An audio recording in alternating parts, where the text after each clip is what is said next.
So as Rami mentioned, I'm here today. I'm going to talk to you about custom connectors in Power Platform. Anyone here built custom connectors before or worked with them at all? One or two? Awesome. Cool.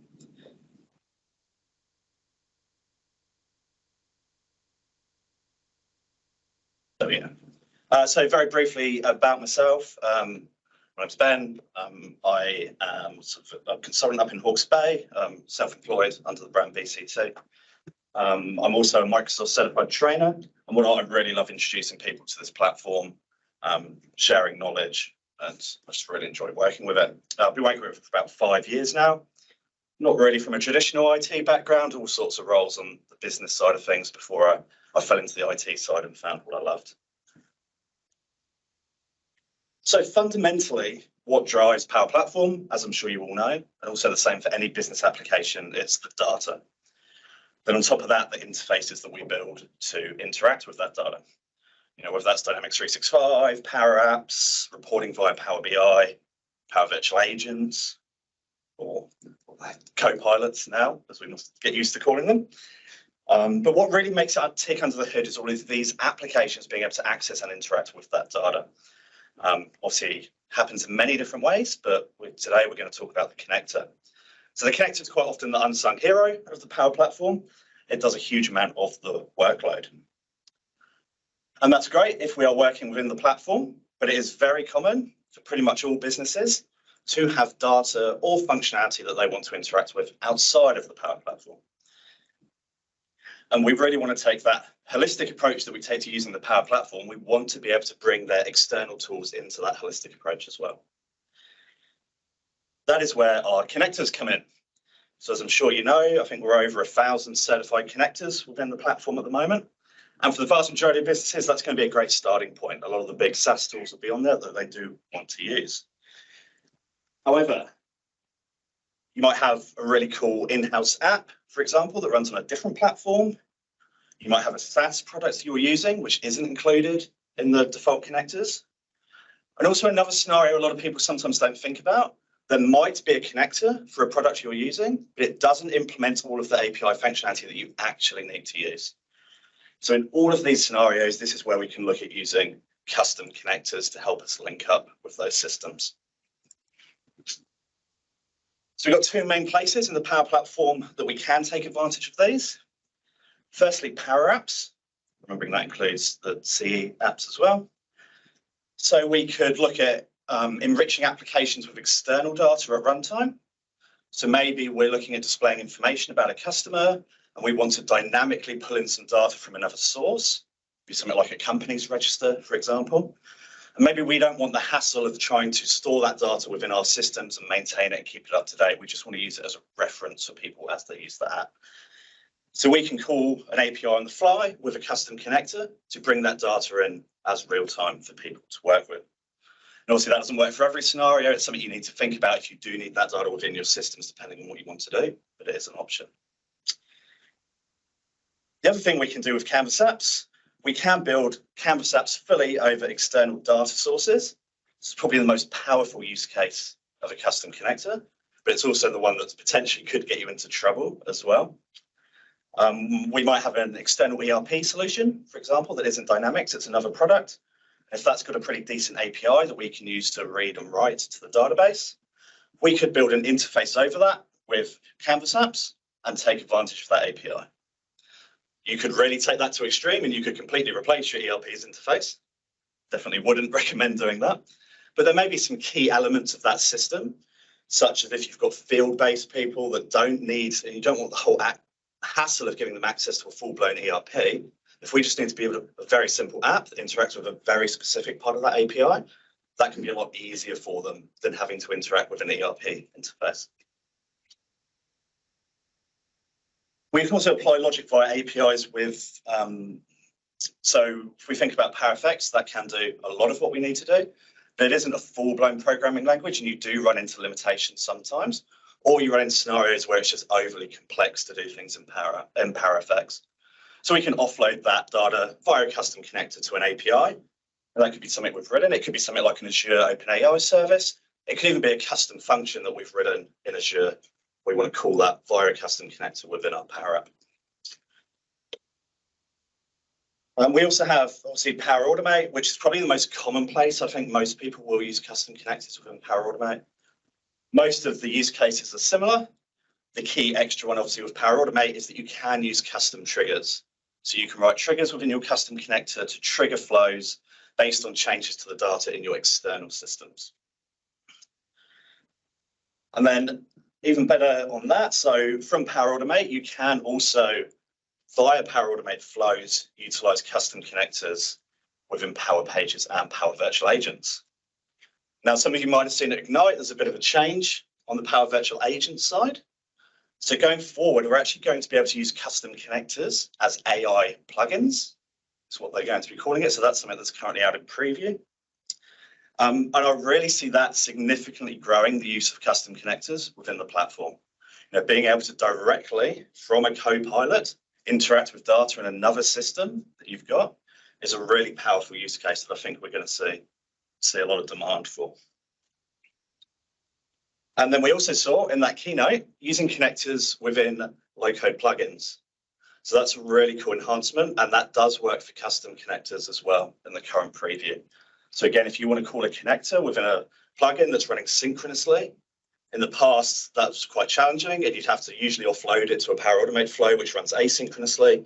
So you can now make synchronous calls within that low-code plugin in that preview. And that's pretty exciting stuff. So one of the first things many people are going to encounter when looking to maybe integrate with an external API, Power Automate's HTTP actions. They're a great first step, and in some cases, they are the right thing to use. Now, everyone's going to have their own preferences about how they prefer to work with these tools, but generally the approach I will take if I'm writing a Power Automate flow, if it's a one-off call in one flow, then I probably would use an HTTP connector. But if I'm going to interact with this in multiple flows, or it's something that I want to make available for other makers within this workspace, then absolutely a custom connector is the way to go. As I mentioned earlier, it gives you full support for creating both polling and webhook triggers. There is a trigger for an HTTP request, as you've probably seen, but that does rely on you being able to make that call from your external system. So say you're looking to trigger some behavior when an order is entered in an external ERP, you would need a way from that ERP to trigger that post request to the flow if you're going to use an HTTP trigger.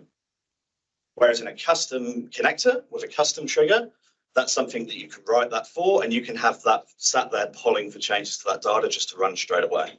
You don't need to worry about generating the behavior on the other side. Custom connector is also a lot easier to work with from an ALM point of view.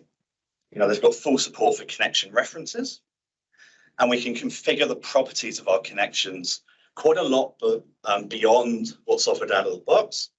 So at the moment with custom connectors, if you just use the interface, when you define a connection, you're going to see you have basic security options. Username, password, API key, OAuth2. It's actually quite straightforward to add more options to that and define more behavior at the connection level, which is a really useful tool from an ALM point of view. And then the other thing with a custom connector is we can call it directly from PowerFX within our Power Apps. If we want to use the HTTP triggers, we've got to offload that work to a Power Automate flow, extra overhead, extra complexity. Okay, so we're going to jump into a quick demo.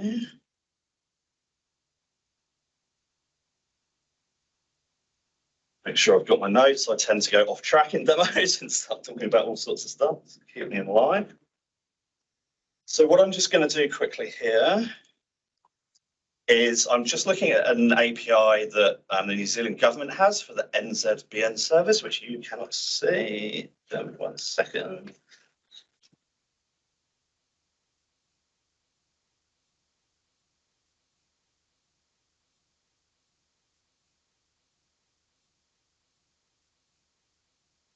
Okay. So this is a pretty basic API. What this allows us to do is interact with the NZBN service. If you log in, you can maintain records, but what you can do with just a basic key is you can get data about New Zealand business entities. So we're going to look at this endpoint here. So we've got the entities, We're going to give it an NZBN number and then this discoverable endpoint, and that's going to return us some basic data about a New Zealand company. So over in Power Apps, I've got a pretty basic solution. What we're going to do is we're going to quickly create a new custom connector.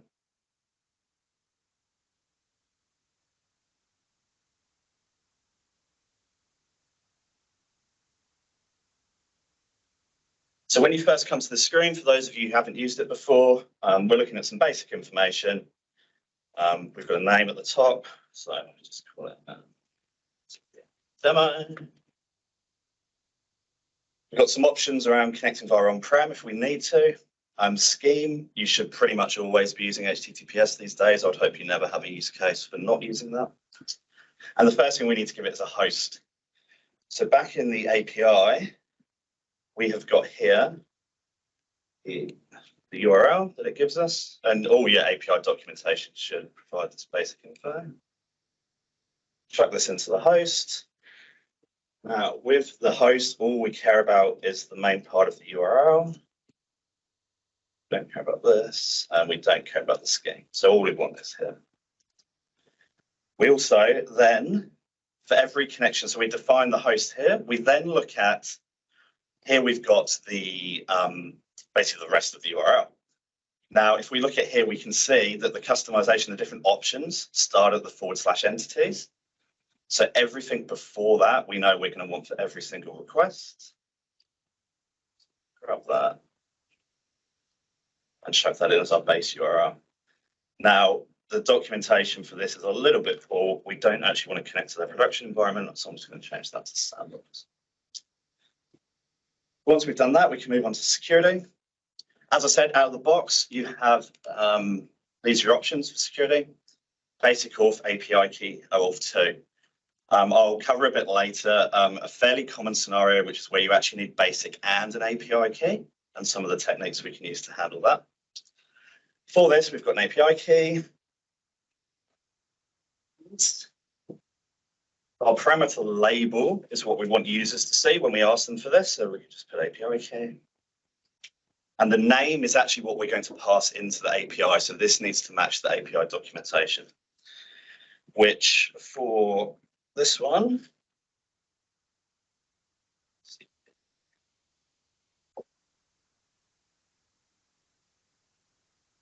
okay.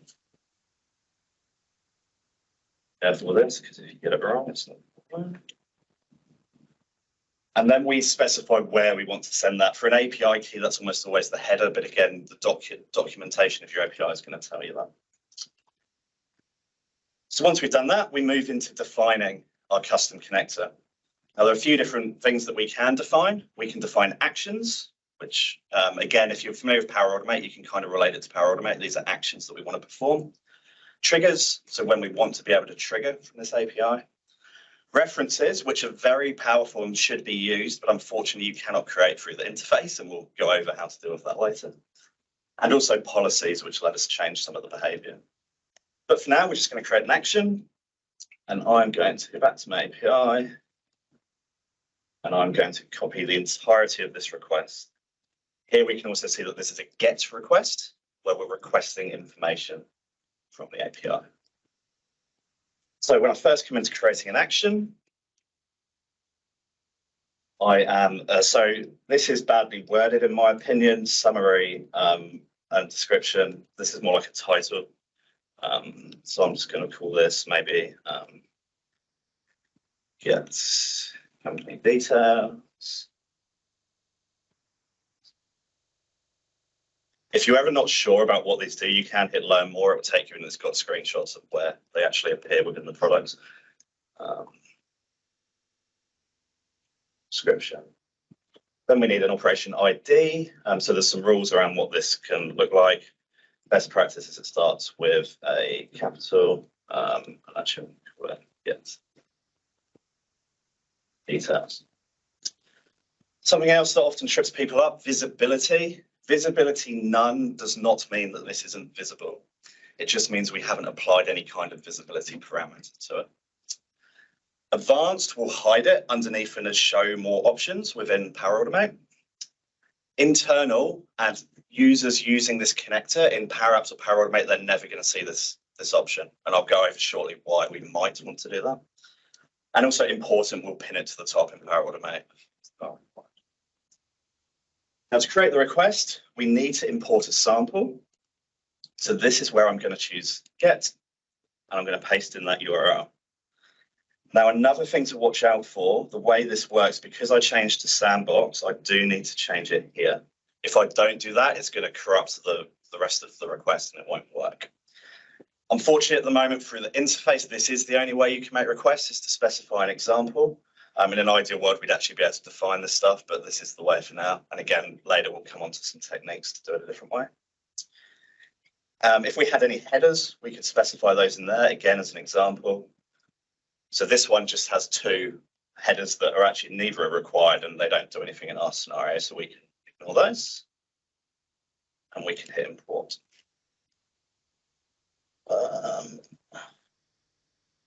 Oh, there you go. I've gone wrong somewhere.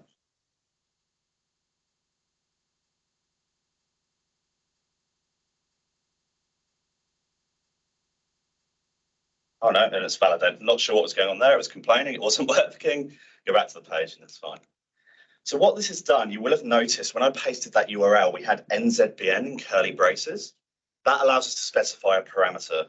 So this is where we're going to dynamically populate some information.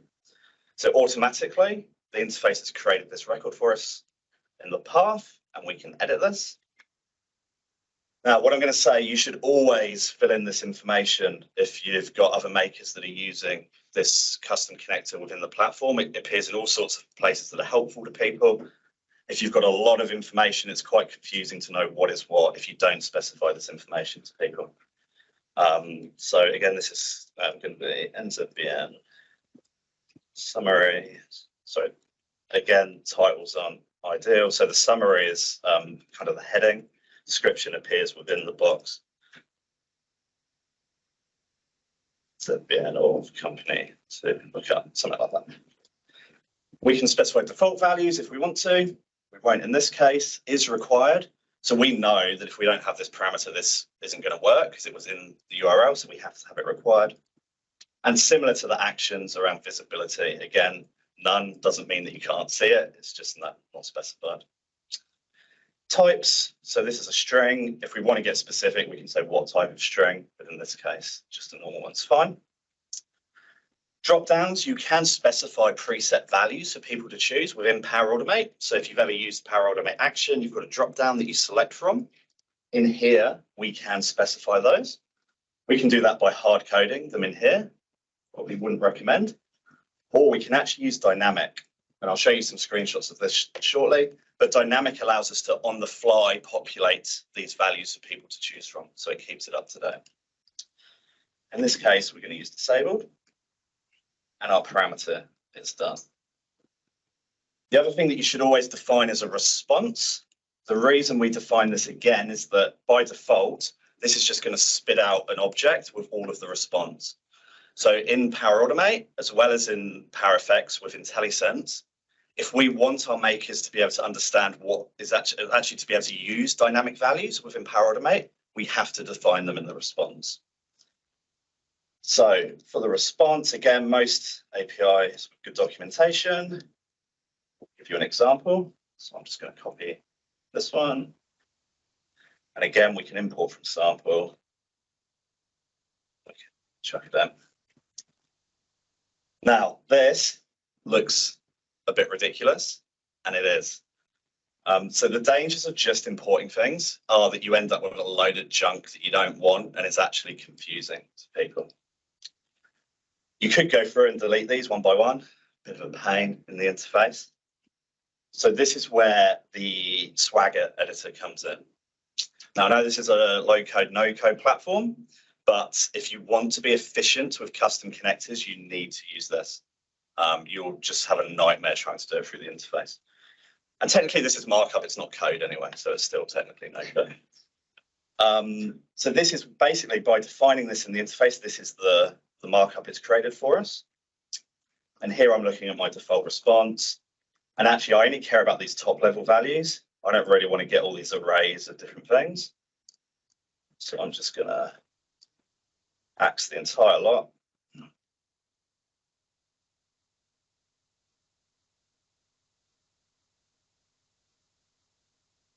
Sure what that is complaining about. Just I don't think that will cause an error. And what we can see now back in here is it's actually updated that response, and now it's just showing fields that I actually want to see. As I mentioned, AI plugins, previews. So this is something you can play around with now.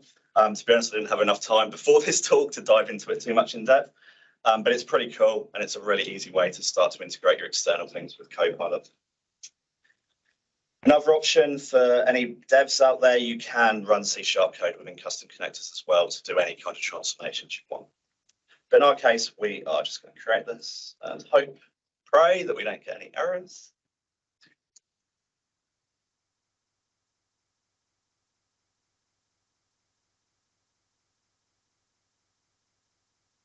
Bye today.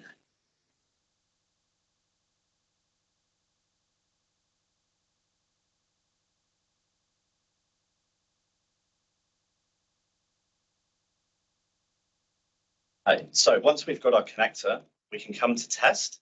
And the next thing we need to do is we actually need to create a connection for this connector. So we can hit new connection. All right, a bit more than to have the API. So because we said this was the security is via API key, that's what it wants us to give it. Let's click that in, and we can create our connection. Once that's done, if we refresh here, now we have a connection, and now we're ready to test. So we need to give it an NZBN number. Sure.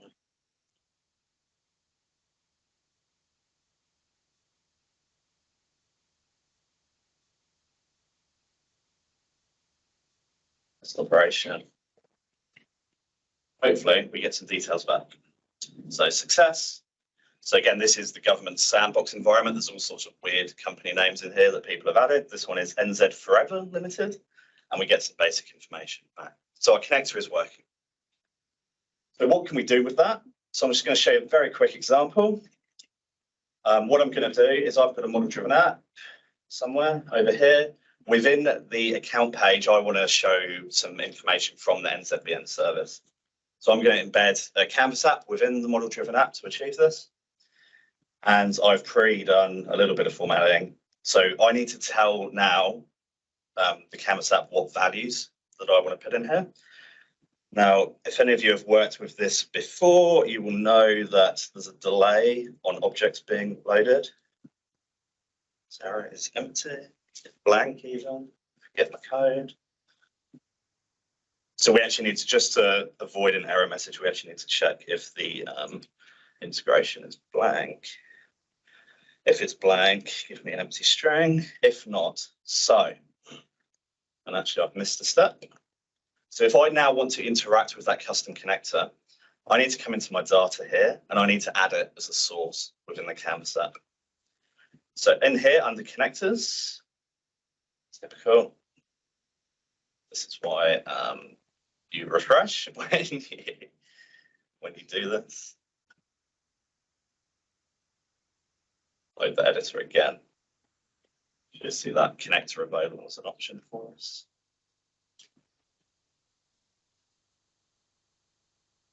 So in the meantime, what I'm effectively trying to do is this one.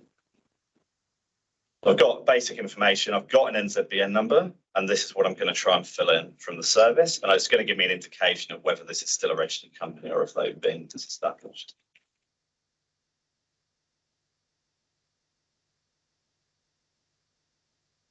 Okay, let's try that again. So within data, add that. There's our connector. I could have given it an icon. I didn't. I'd recommend giving it an icon. You have too many of these and you start getting confused about what's what with the standard green one. So now that we've added this, just to watch out, you do need to rename these. They'll all come in with default title, which is very unhelpful. So I'm just going to call it NZBN. But now, come back in here. Bigger, so see what I'm doing. Again, we're just going to quickly check for if the integration is flying.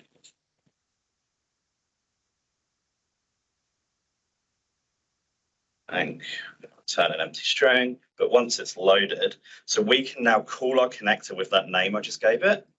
So I'll type in NZBN and you can see IntelliSense has recognized that I have that get details action. So it's smart enough to do that for me, so I can select it.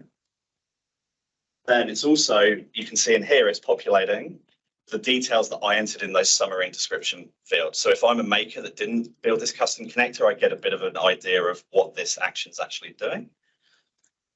In this case, I want to give it the NZBN that is on the item in the model-driven app.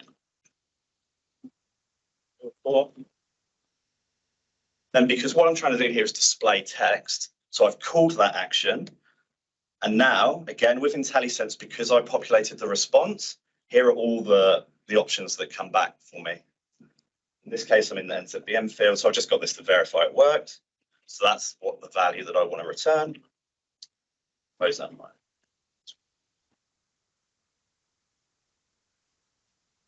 Better eyes, they can see what I can do.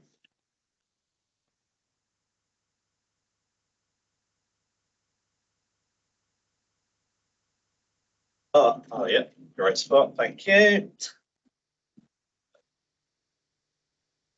There's always 20 people sat front when you're doing these to spot point out your obvious errors for you. So then with this, I'm just going to copy this down to fill out the other field. So for this one, I don't want NZBN, I want the entity's name. Type.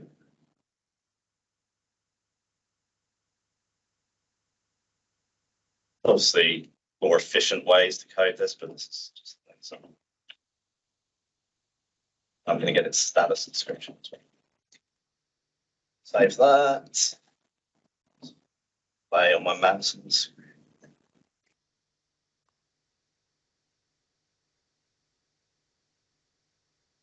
Publish.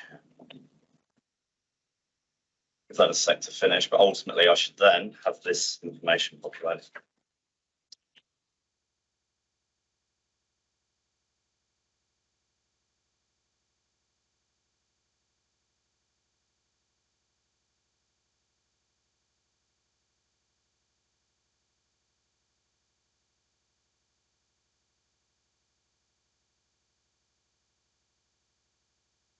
Okay, so there are ways, by the way, to avoid showing users this dialog if you don't want to.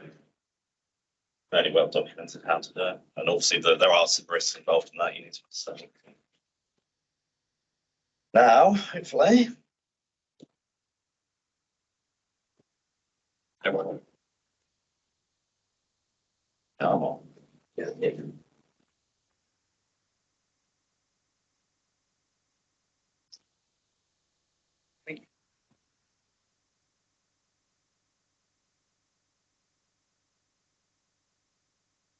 As always, this was working perfectly this morning when I did my run through. We might just give that, we'll give that a sec to finish publishing properly, and I will come back to it. Okay, so what I just want to run through now are a few real world tips for using custom connectors. So I've built quite a few over the last few years. One of the key ones that I've done a lot of work on over the last 6 months. This is based on a client of mine, Zero, who manufactures school furniture in Sydney and in Hastings. They use an ERP system called Epicor. This is an extremely simplified architecture diagram. There's quite a bit of Azure stuff in there, but the general principle is that we've got this kind of linchpin of a custom connector, which is allowing us to talk to their CRM systems with their ERP.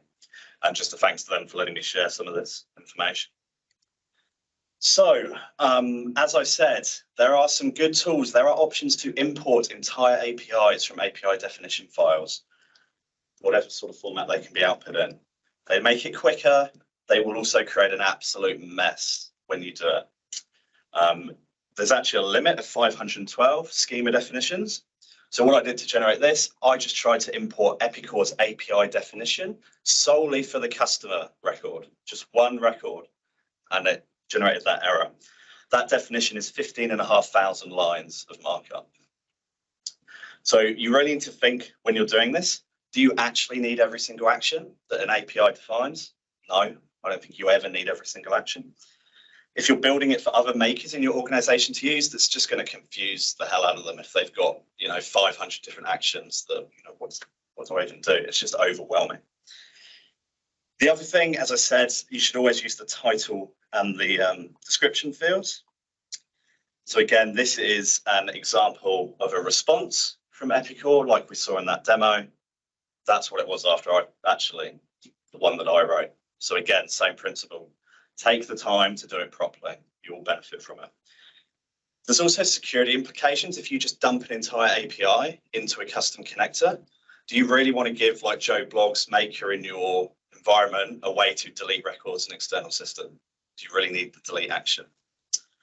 It's something we need to think about. So being careful about security. Yes, Microsoft make it easy to create these connectors, but it's not an excuse just to forget about the security side of things. You can use policies within custom connectors to force a predetermined API key into every single query. It's not a good idea. You've basically given that API available to anyone that's using the custom connector, no matter what they define within the connection. Custom connectors, they support OAuth 2. They've got full support for the connections and connection references, so please use them. Get your end users to supply credentials when they make the connection. And also they support data loss prevention policies. So if you are using those, you can use those with your custom connectors as well. References, as I said, are extremely helpful. Now you do need to define these within the markup, in the Swagger, not through the interface. But for an example, for the Epicor API, every request has to have a company in its path. And there are many different companies within the organization. Now, I don't want to have to, in every single action I define, then have to define a parameter for company. So this is an example of what it looks like in the front end after you define it. So I've got a company parameter. It is required, and it's important. It has to be specified.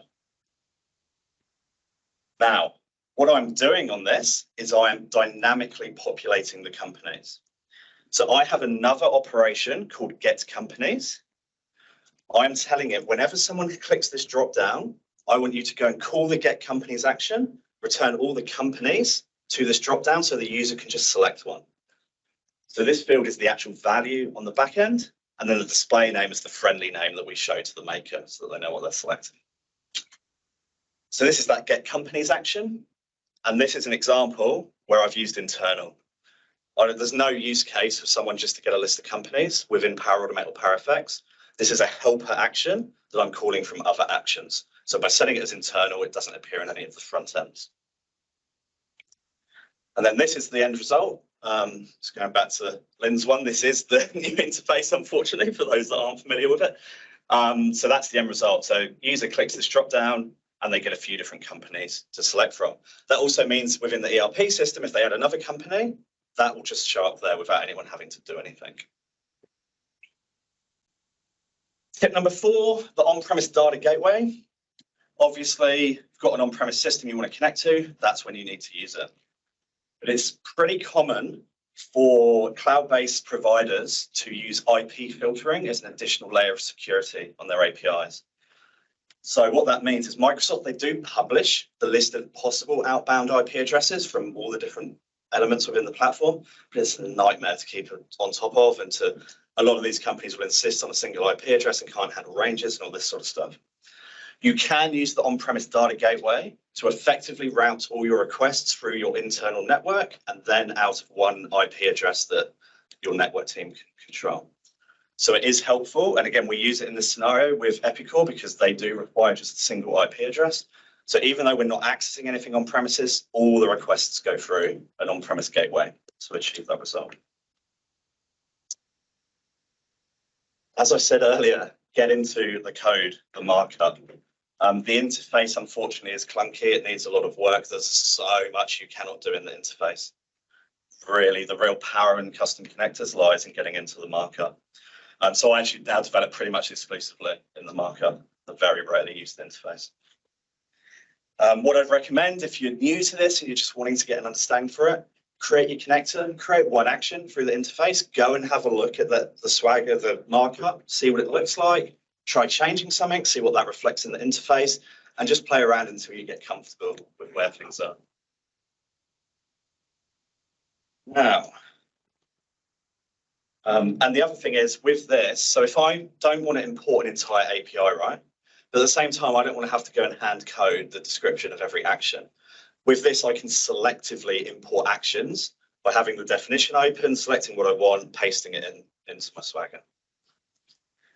The other benefit of this is that on that right-hand side, so back on here, you'll get this, which gives you information about everything, updates literally instantly as you're using it, and can give you overviews of what you're defining in terms of your inputs and your outputs. So it's a good overview. In terms of time. So the next thing I want to talk about, so as I mentioned, a key challenge I had when I initially developed this started this earlier this year, is that I needed to give it a basic auth and I needed to give it an API key. So initially I was thinking, oh, I could use policies or I could use an environment variable. But really, if I'm defining my authorization in a connection, I want to define all my authorization in that connection. I don't then want to have an API key somewhere else that I need to worry about. Now, it's not documented, but I knew it was possible because if you go and look at any of the other connectors, there's plenty that have loads of options when you create a connection, right? So one very good resource on GitHub, all these connectors are open source. You can go and look at the definitions for any of them. If you go and do that, you'll find that the basics of a custom connector are the definition, which is what we define in the front end, but also this API properties JSON file. There is no way to access this through the front end. The only way you interact with it is through that security definition, which has the fixed list of options. But we can get to it and we can change it. So, let's see my stuff that's going on.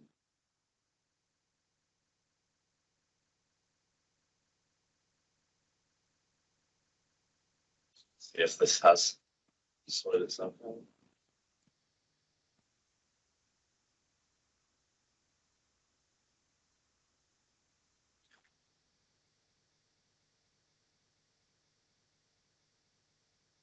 Yeah, sorry, still not working. I'll send through some data, but yeah, I promise you it does work. I have to go and investigate what's not working. But effectively what this would have done, it would have pulled in the name from the NZBN and we could have seen if it was different. It would have told us if it's a limited company or a partnership.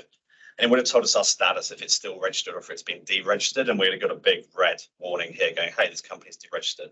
So again, it's a thing for a user. If they're looking at this account in your CRM, oh, I might need to investigate this and do something about it. I've got some technology. Okay, so what I have created just for this demo of the connection properties, I've got a super basic connector called auth example that does literally nothing. But when I try and create a connection for it,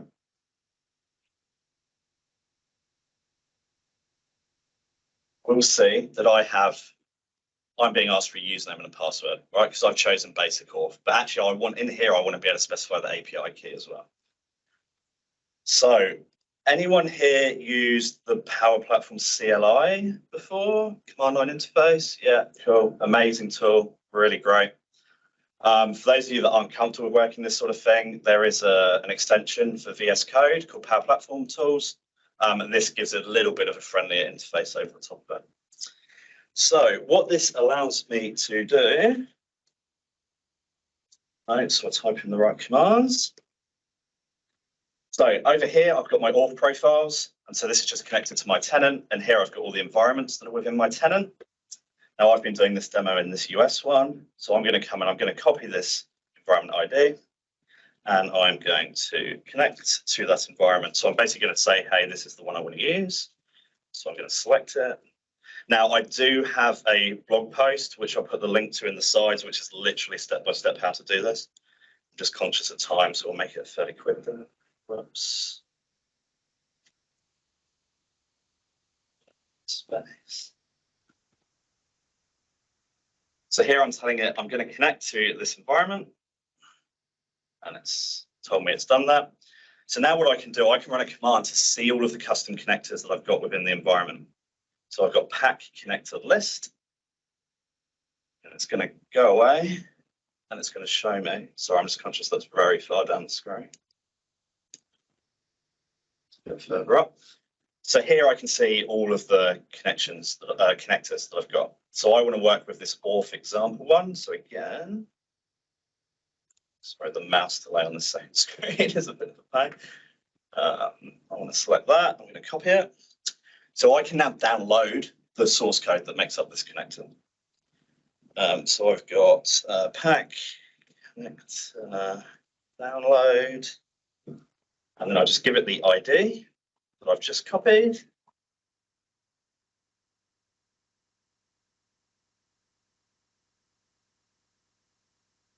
And it has downloaded. Now, if I set this up properly, yep, so I'm already in that folder.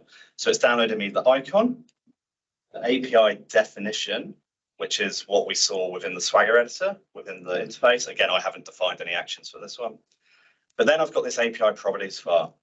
So this is actually, these definitions here are what appear on the connection when you define the connection. So we can see we've got the username, there's a secure string, the password. There's some other info that you can do in here. This isn't really used in too many places. But what I can do is I can add to this. So if I want to also get an API key, select this, I'm going to copy it. Put a comma in here. So we're going to call this one API underscore key. Display name, could be anything you want, but API key. Description. Again, you can be more thorough with these, but just for demo's sake. So I've done that. I've added that value, saved it. So now I can basically push these changes back up into the platform. So I'll just drag that up so you can see it. And by the way, this is a technique. So I also use this technique to actually maintain my API definitions. I don't work in the Swagger editor. So I will download and I will work with it locally and then push my changes up. That gives you access to things like being able to use source control tools like GitHub as well, which is very helpful. So to re-upload this, we're going to run pack connector update. We give it the ID. Then we need to tell it where the definition file is, which is there. And then the properties file. So this is the one that we just edited. You will find sometimes if you try and populate just the properties, you try and upload just that one, it doesn't seem to work. You quite often need to upload both to get it to actually recognize it, even if you haven't made changes to the definition. Okay. Just give that a second to upload.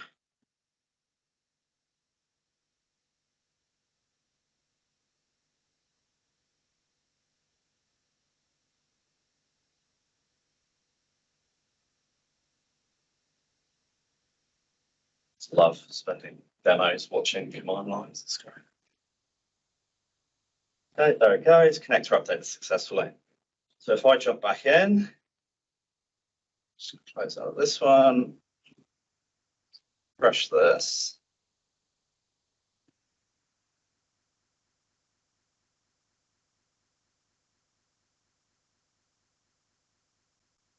So now if we're trying to create a connection, hopefully this demo will work, unlike the other one. Here we go. So now I now have an extra field for an API key. Now, I have asked for that in the connection, but I still need to tell the connector what you actually do with this API key. At the moment, it's actually going to not do anything. So this is where we will use a policy.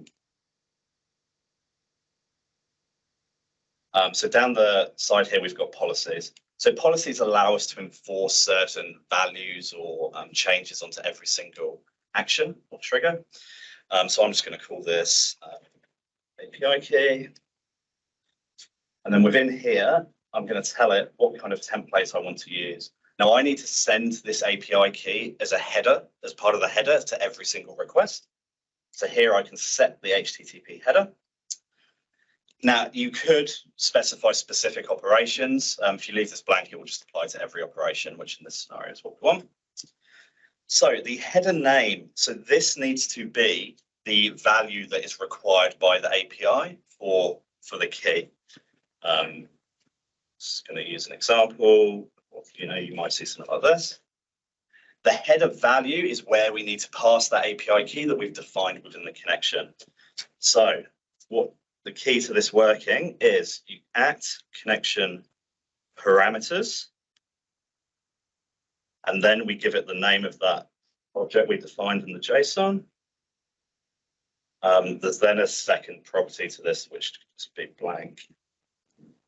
So by putting in this information here, we're telling it, hey, go to my connection parameters file, return me the value of the API underscore key from the connection. Does that make sense? And you can do this for everything, right? So this is for authorization.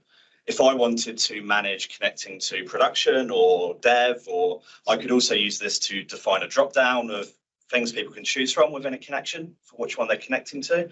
And I can pass this connections parameter pretty much anywhere within the connector. Just say for this, we want this to run on a request.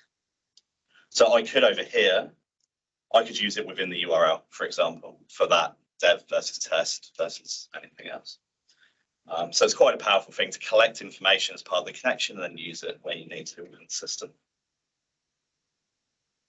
Okay. So really, I just want to finish up by saying, these are great tools to use.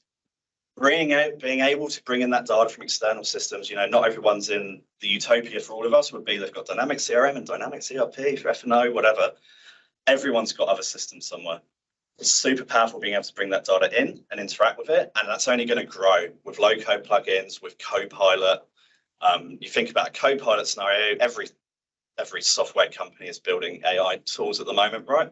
So if you've got people using CRM, Dynamics, and they're using Copilot in that, and then the ERP have built some other chatbot within the ERP, it's not a great experience for business users that are working across both. By using custom connectors, we'll be able to bring that other ERP data into Copilots within Dynamics platform. So that is everything. Anyone got any questions about any of that? Or finish up? Question at the front. Yeah, just a question about the different API providers. I would imagine they would have different authentication workflows. Some of them will initially need a username password, and then they will return a token, or they might require some IDs. And then you've got to use that token to generate like another token, refresh token. So, and the initial one will expire after 60 minutes. So you need to use, does that support it? I don't have an answer for that off the top of my head, to be honest. We've got iWolf 2, obviously. I haven't yet encountered a scenario where I need to do that. That's something I'll look into and I can come back to you on that. So I don't have an easy answer for that one. Anyone else? So obviously that works quite well if it's a REST API and it's well documented and it's specific endpoints. A while ago, we were doing a bit of work with an API that was GraphQL based. Okay. And we worked around it, I suppose, by creating a connector that allowed us to just specify anything in the body, but basically meant we had to build the JSON for the body from scratch every time, basically. Have you had that problem before? I have. To be honest, I solved it a similar way you did, in that I had a generic one that I specified the entire body into. I'm not sure if there's things coming with the OpenAPI 3 support that might help with that. There's some extra things you can do around that would be helpful. That gives us a lot more flexibility when that does become available. But yeah, sorry, I don't have an easy one for that. Sorry, I get asked 2 questions that I can't help with. Anything else from anyone? So for a two-way connector, obviously what we have seen now is a connector that it's basically calling a get endpoints. What if I want A or B to notify to actually call the connectors, or having that bilateral communication between. So you mean between another system that's calling it? So we're calling it within Power Platform to do something, or we're calling it somewhere else to then trigger it within Power Platform? Yeah, exactly. Yeah, so that's where triggers would come in. Triggers are fairly well documented. I didn't really have time to cover them in this demo, but triggers, you can build triggers. You can have polling triggers, which work with almost any, they actually work with a get endpoint, because effectively what they're doing is they're going to get the data. You give it some parameters, usually around date when it was modified, and they will just return all that data and trigger a flow for each new row. Or for APIs that are properly set up with webhooks, again, you can define that within the custom connector. And then you can use intermediary tools. So like with that integration, that actually had service bus in it as well to manage some of that. Some of the other options around APIs that you can use Azure API management to build your own API that wraps something else if you're having trouble with some of the limitations of connectors. But yeah, there's quite a few options around. Basically, you can do anything. So that's the message from Power Platform in general. Effectively, you can do anything. Yeah, I'm glad you mentioned that, because my second question was going to be, can I sort of put a message broker in between? And yeah, 100%. So that one had it was using service bus. Thank you very much, everyone.